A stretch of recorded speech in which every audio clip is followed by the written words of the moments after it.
Hi friends, அனைவருக்கும் மாலை வணக்கம். Welcome back to my channel. First of all பட்டாளத்தான் மனைவி என்னோட சேனலுக்கு நீங்கள் வந்ததுக்கு ரொம்ப ரொம்ப வெல்கம் பண்ணிக்கிறேன். நம்ம இன்றைக்கி என்ன டே விலாக் பார்க்க போகிறோம் அப்படின்னா, டெல்லியில் காய்கறிகள்லாம் என்ன ரேட்டில் இருக்குது, அதாவது எவ்வளோ காய்கறிகள் நாங்கள் வாங்குவோம் அப்படின்னு சொல்லி தான் இந்த வீடியோவில் பார்க்க போகிறோம். அது மட்டும் இல்லாமல் நிறைய பேருக்கு வந்து தெரியும், ஆர்மியில் வந்து கேன்டீன் வந்து இருக்கும். அந்த கேன்டீன் நிறைய பொருட்கள் கிடைக்கும், வீட்டுக்கு தேவையான எல்லா பொருட்களும் கிடைக்கும் அப்படின்னு தெரியும். ஆனால் எனக்கே ஃபஸ்ட் டைம் இப்போ தான் தெரியும், டெல்லி வந்ததுக்கப்புறம் ஆர்மி குவார்ட்டர்ஸில் இருக்கவங்களுக்கு எப்படி கேன்டீனில் வந்து நிறைய பொருட்கள் வந்து கிடைக்குமோ, அதே மாதிரி வெஜிடபிள் ஷாப்னு வச்சுருக்குறாங்க. அது மாதிரி நான்வெஜ் ஸ்டாப் இருக்குது, நிறைய ஷாப்ஸ் வந்து வச்சுருக்குறாங்க. அதெல்லாம் இன்றைக்கி பார்க்க போகிறோம். அதை உங்கள் கூட நான் ஷேர் பண்ண போகிறேன். டெல்லியில் எவ்வளோ ஃபெசிலிட்டிஸ் வந்து ஆர்மி குவார்ட்டர்ஸில் இருக்கவங்களுக்கு கிடைக்குது அப்படின்னு சொல்லி தான் இந்த வீடியோவில் பார்க்க போகிறோம். இன்றைக்கி பசங்க ஸ்கூல் போயிட்டு வரவங்களையும் லஞ்ச் ரெடி பண்ணணும். ஃபஸ்ட்டு காய்கறி கடைக்கு போயிட்டு வந்துட்டு அவங்க கூட ஷேர் பண்ணிக்கிறேன். அப்புறம் லஞ்ச் என்ன ரெடி பண்ணுறேன் அப்படின்னு ஷேர் பண்ணிக்கிறேன். அது மட்டும் இல்லாமல் நிறைய நியூ ஃப்ரெண்ட்ஸ் வந்து நம்ம ஃபேமிலியில் ஜாயின் ஆகியிருக்காங்க. அவங்க யார் என்ன அப்படின்னு சொல்லி வீடியோவில் கண்டினியூட்டி நான் சொல்கிறேன். வாங்க ஃபுல் வீடியோ வாட்ச் பண்ணி பாருங்கள்.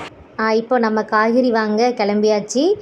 கேன்டீன் பக்கத்தில் வெஜிடபிள் ஷாப் இருக்குது அப்படின்னு சொல்லியிருக்கிறாங்க. அதாவது சேம் ஆர்மிக்காரங்களுக்கு மட்டும் அந்த ஏரியாவுக்கு தான் போயிட்டுருக்கோம். இப்போ நம்ம போய்கிட்டு இருக்க இடம் பார்த்திங்கன்னா எங்கள் கேன்ட் ஏரியா இப்படி தான் இருக்கும். எவ்வளோ நீட் அண்ட் க்ளீனாக இருக்குது பார்த்திங்களா. டெல்லி வந்து ஆல்ரெடி நீட்டாக தான் இருக்கும், ஆனால் கேன்ட் ஏரியா அப்படின்னு சொல்லும்போது இன்னும் ரொம்பவே சுத்தமாக இருக்குது பாருங்கள். இதெல்லாம் கவர்மெண்ட் பஸ்ஸஸ், அது கூடவே நிறைய யூனிட்லாம் இருக்கும், நிறைய செக்ஷன் வைஸ் இருக்குமா. இது பாருங்கள், எல்லா யூனிட்டு என்ட்ரன்ஸ்லேயுமே இந்த மாதிரி ஒரு பீரங்கி வச்சுருப்பாங்க. ஆர்மி ஏரியாக்குள்ளே பார்த்திங்கன்னா நிறைய சோல்ஜர்ஸ் இருக்கிற மாதிரி சிலை, பீரங்கி, அந்த மாதிரி நிறைய பொருள் இருக்கும். இதுதான் கேன்டீனு. நாங்கள் அடிக்கடி இங்கே தான் வருவோம். இது ரொம்ப பெரிய கேன்டீனு. அது கூடவே இது பக்கத்துலேயே வெஜிடபிள் ஷாப்ஸு, அதுக்கு கூடவே நிறையா ஷாப்பிங் மால் மாதிரி நிறைய இருக்குது. புத்தா பாருங்கள், லாஃபிங் புத்தா, நிறைய விஷயங்கள்லாம் இருக்குது. வாங்க நான் உங்கள் கூட காட்டுறேன் நாங்கள் வாங்குகிற கடையை. பைக் பார்க் பண்ணிவிட்டு நம்ம போய் கடை இருக்கான்னு பார்த்துட்டு வர போயிருக்காங்க. ஏன்னா இப்போ லஞ்சு டைமு, மதியம் வந்திருக்கிறதுனால நமக்கு கடை இருக்கான்னு தெரியலை. இப்போ வந்து லஞ்ச் டைமுக்கு போயிருக்காங்க, அதனால் கடை அடைச்சிருக்கு. ஒரு 10 மினிட்ஸ் வெயிட் பண்ணிவிட்டு நம்ம காய்கறி வாங்கிட்டு வரலாம். ஹாய் ஃப்ரெண்ட்ஸ், ஒரு வழியாக நம்ம இந்த வாரத்துக்கு தேவையான காய்கறிகள் வாங்கிட்டு வந்தாச்சு. இந்த பேக்கில் தான் இருக்குது. நான் என்னென்ன காய்கறி வாங்கியிருக்கேன் அப்படின்னு உங்கள் கூட ஷேர் பண்ணிக்கிறேன். வீடியோ ஸ்கிப் பண்ணாமல் பாருங்கள். ஒரு வாரத்துக்கு என்னென்ன காய்கறிகள் வந்து நாங்கள் யூஸ் பண்ணுறோம், டெல்லியில் எவ்வளோ ரேட் இருக்குது, காய்கறியோட ரேட் என்ன இருக்குது அப்படின்னு சொல்லி பார்க்கலாம் வாங்க. இப்போ ஒவ்வொரு காய்கறியாக பார்த்துடலாம். ஃபைனலாக ரேட் என்னன்னு சொல்கிறேன். ஃபஸ்ட்டு நம்ம ஒரு வாரத்துக்கு தேவையான காய்கறிகள் இதில் பார்த்தீங்கன்னா தக்காளி இருக்குது, பூண்டு, அது கூடவே குடமிளகா, இதெல்லாம் இருக்குது. இது வந்து நாங்கள் ஒரு வாரத்துக்கு தேவையை மொத்தமாக வாங்கிட்டு வந்துடுவோம். நீங்கள் பார்த்துருப்பீங்க அந்த கடையில். அது கூடவே என்ன இருக்குது, கத்திரிக்காய். இது ஒரு கத்திரிக்காய் தான் வாங்குவோம் நம்ம. ஒரு வாரத்துக்கு என்ன தேவையோ அது மட்டும்தான். அப்புறம் பார்த்தீங்கன்னா டேட்ஸு, பழங்கள், காய்கறிகள் ரெண்டும் சேர்த்து எவ்வளோ அமௌண்ட் வரும்னு பாருங்கள். கோஸ் இருக்குது. இது பார்த்திங்கன்னா உருளைக்கிழங்கு. நம்மளோட டயட் போயிட்டு இருக்குல்ல, டயட்டில் வீடியோ போடவே முடியல, ஆனாலும் டயட் சிட்டை வந்து நான் கண்டினியூ பண்ணிகிட்டு இருக்கேன். அதுக்கு தேவையான ஃப்ரூட்ஸ் வாங்கியிருக்கிறேன். தக்காளி, இந்த ஆப்பிள் வந்து வாங்கியிருக்கேன். நம்மளோட டயட்டுக்கு முக்கியமாக கான்சன்ட்ரேட் கொடுத்து டயட்டுக்கு தேவையான எல்லா பொருட்களும் வாங்கியாச்சு. வெள்ளரிக்காய், ஒரு வாரத்துக்கு தேவையான ஃப்ரூட்ஸ், அன்னாச்சி பழம். வெயிலுக்கு ரொம்ப ரொம்ப முக்கியமான ஒரு பொருள் பார்த்திங்கன்னா தர்பூசணி.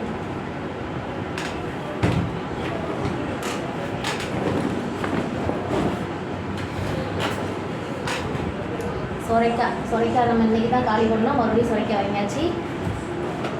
அப்புறம் வந்து பூசணிக்காய் அங்கேயே கட் பண்ணியே கொடுத்துருவாங்க. அரை பூசணிக்காய் போதும் நமக்கு ஒரு டைமுக்கு வைக்கிறதுக்கு தேவையானது தான். அப்புறம் வந்து இது காலிஃப்ளவர் வந்து என் பையனுக்கு ரொம்ப பிடிக்கும். வெஜிடபிள்லேயே கழிக்காமல் சாப்பிட்ற ஒரே பொருள் இந்த பொருள் தான். பார்த்திங்கன்னா கோஸ் பொரியல் பண்ணிக்கலாம். ஒரு வாரத்துக்கு தேவையான காய்கறிகள். அது போக இங்கே ஒரு ஆப்பிள் ஒரு 2 kg அந்த மாதிரி ஆப்பிள் வாங்கியிருக்கிறோம்.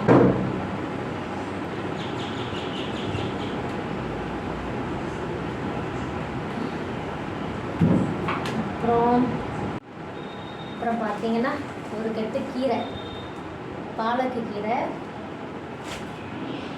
இது வந்து கார்ன், ஸ்வீட் கார்ன். இது வந்து பச்சை பட்டாணி, ஃப்ரெஷ்ஷாகவே இருக்கும். நம்ம எல்லா குருமாக்குமே யூஸ் பண்ணிக்கலாம் பச்சை பட்டாணி. இது வந்து பார்த்தீங்கன்னா பன்னீர் டிக்கா மாதிரி இருக்கும். பன்னீர் இருக்கும், இதில் அப்படியே ரெடிமேட் தான், ஃப்ரை பண்ணி சாப்பிட்டுக்கலாம். இந்த மாதிரி இருக்கும், நல்லாயிருக்கும் டேஸ்ட்டு. அது போக இது பார்த்தீங்கன்னா பஜ்ஜி போடுறதுக்கு நமக்கு கொஞ்சமாக மிளகாய் வாங்கியாச்சு. இவ்வளோதான் ஃப்ரெண்ட்ஸ், நம்ம வீட்டுக்கு தேவையான மொத்த காய்கறிகள் இவ்வளோதான். ஒரு வாரத்துக்கு தேவையான காய்கறிகள் இவ்வளோ தான் ஃப்ரெண்ட்ஸ். இதில் பார்த்திங்கன்னா எனக்கு கிட்டத்தட்ட 10 நாள் அந்த மாதிரி வந்துடும். எல்லா காய்கறியும் பார்த்திங்கன்னா நான் ஒரு டைம் சமைக்கிற மாதிரி தான் வாங்கியிருப்பேன். இது பார்த்தாலும் ஒரு டைம் சமைக்கிற மாதிரி. அப்புறம் இது பீட்ரூட் ஒரு டைமுக்கு யூஸ் பண்ணுற மாதிரி, ஃப்ரூட்ஸு, அப்புறம் கீரை ஒரு டைம் யூஸ் பண்ணிக்கலாம். கிட்டத்தட்ட ஒரு 10 நாளைக்கு தேவையான காய்கறி வாங்கியாச்சு. அது போக ஆப்பிள் சொன்னல ஒரு 2 kg ஆப்பிள் வாங்கியாச்சு. பன்னீர் வந்து ஃப்ரிட்ஜில் வச்சுருக்கிறேன். ஒரு வாரத்துக்கு தேவையான காய்கறிகள் இவ்வளோ தான்.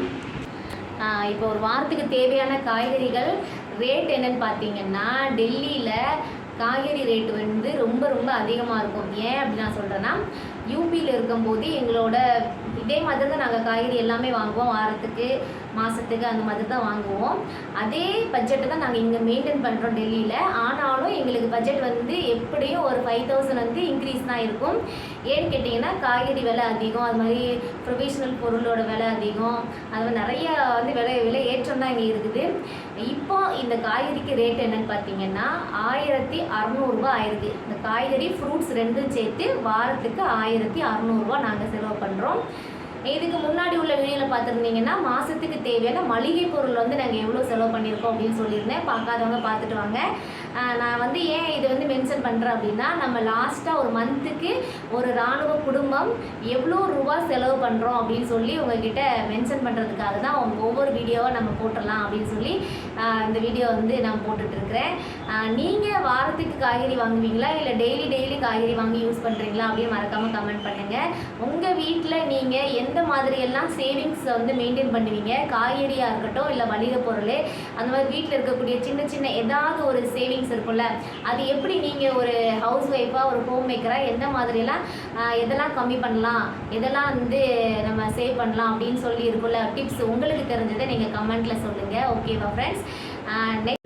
ஒரே டெல்லியில் பார்த்தீங்கன்னா ரொம்ப அதிகமான வெயில் ஜாஸ்தியாக இருக்குது ஃப்ரெண்ட்ஸ். ரொம்ப கஷ்டம் வீட்டில் இருக்கிறதே. அதனால் எனி டைம் வந்து கூலர் ஓடிக்கிட்டே இருக்கும். இப்போ நம்ம காய்கறி வாங்கிட்டு வந்தாச்சு. நம்ம காய்கறி வாங்குறது எவ்வளோ முக்கியமோ அதை சூப்பராக ஸ்டோர் பண்ணணும். நான் எப்படி ஸ்டோர் பண்ணியிருக்கேன் அப்படின்னு கூட நான் காட்டுறேன். வந்த உடனே நம்ம ஃப்ரிட்ஜில் வந்து ஆர்கனைஸ் பண்ணியாச்சு. பாருங்கள், நான் காட்டுறேன். சரிங்களா, ஃப்ரிட்ஜில் ஸ்டோர் பண்ணியாச்சு.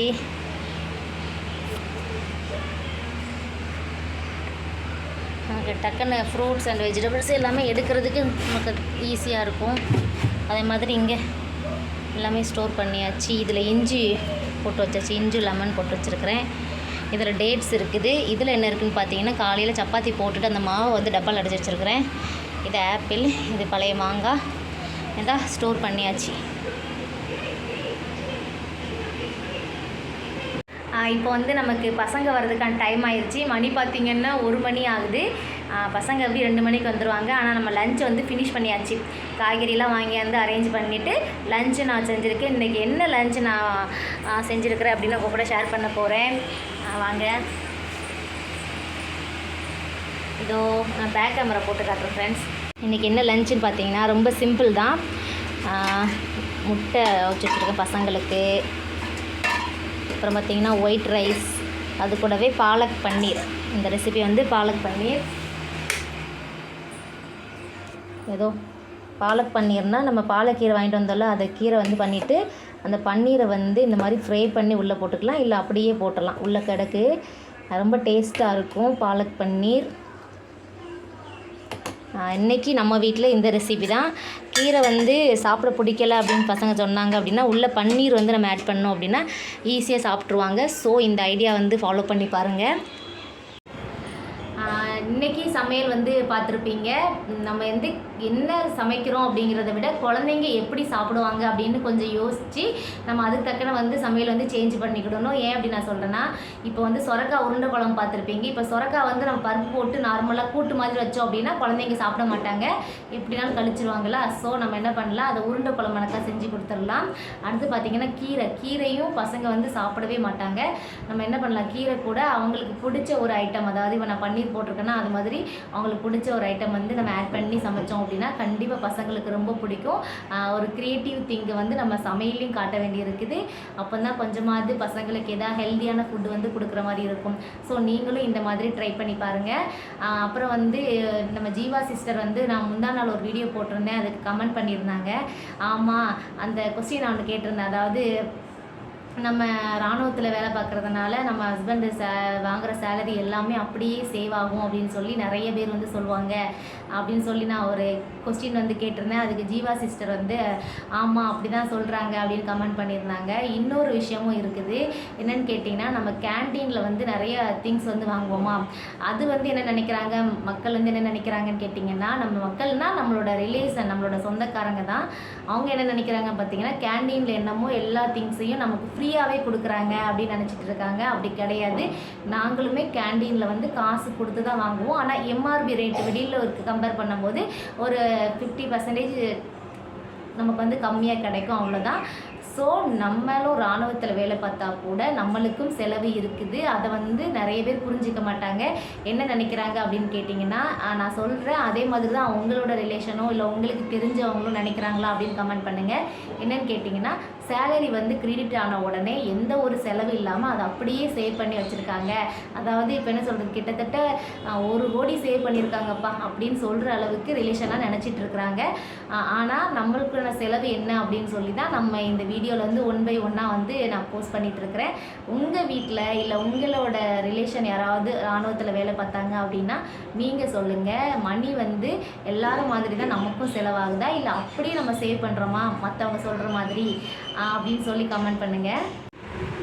ஓகே ஃப்ரெண்ட்ஸ், இன்றைக்கான டே விளாக் வந்து ரொம்ப சூப்பராக போயிருக்கும் அப்படின்னு நம்புகிறேன். நம்மளோட நியூவாக ஜாயின் பண்ண ஃப்ரெண்ட்ஸ் யாருன்னு பார்த்தீங்கன்னா, பஞ்சாப்லேருந்து ஒரு சிஸ்டர் வந்து சொல்லியிருக்காங்க. என்னோடய ஹஸ்பண்ட் கூட ஆர்மியில் தான் ஒர்க் பண்ணுறாங்க, நாங்கள் இப்போ பஞ்சாபில் இருக்கோம் அப்படின்னு சொல்லியிருந்தாங்க. சிஸ்டரை நான் ரொம்ப ரொம்ப வெல்கம் பண்ணிக்கிறேன். அப்புறம் ஆல்ரெடி இருக்கக்கூடிய நம்ம ஜீவா சிஸ்டர் தான் எப்போதுமே நமக்கு கமெண்ட் பண்ணுவாங்க. ரொம்ப ரொம்ப ஹாப்பியாக இருக்குது. Thank you so much sister. இன்னும் நிறைய சிஸ்டர்ஸ்லாம் புதுசாக வந்து ஜாயின் பண்ணியிருக்காங்க. அவங்க எல்லாரையுமே நான் வெல்கம் பண்ணிக்கிறேன். வீடியோ கண்டினியூ வாட்ச் பண்ணி பாருங்கள். இன்னும் நம்மளோட மந்த்லி பட்ஜெட் வந்து ஃபினிஷ் ஆகலை. இன்னும் கேண்டீன் ஐட்டம்ஸ் இருக்குது, அது கூடவே இன்னும் நிறைய ப்ரொவிஷனல்ஸ்லாம் வாங்க வேண்டியிருக்கு. எல்லாமே சேர்த்து ஃபைனலாக 1 மந்த்துக்கு நம்ம எவ்வளோ சேலரியை வந்து செலவு பண்ணுறோம் அப்படின்னு சொல்லி தான் வீடியோவில் பார்க்க போகிறோம். ஓகே, இன்றைக்கான டே விளாக் இவ்வளோ தான். விளாக் பிடிச்சிருந்துச்சி அப்படின்னா லைக் பண்ணிக்கோங்க. அப்படியே கமெண்ட்டில் உங்களோட சஜஷனை சொல்லுங்கள் ஃப்ரெண்ட்ஸ். ஓகே, பாய்.